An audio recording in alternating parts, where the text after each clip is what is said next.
Say, if I was Liz Truss and I was getting rid of, I'd be thinking, Rishi Sunak sits on the back benches as as an alternative prime minister to lots of Conservative backbenchers. He's sort of sat there, isn't he?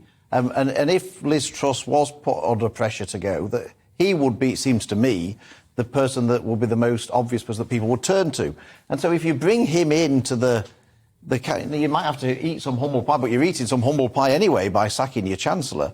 If you brought him in, then you remove that alternative prime minister on the back benches. You tie him in to what the government does. If the government is successful, then she's fine.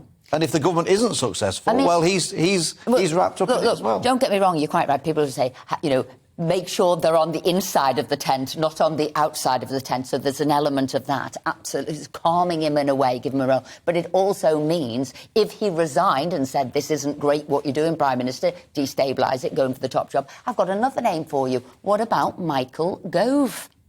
Oh, he's blotted his copybook. There's no chance of that. You all said, chance.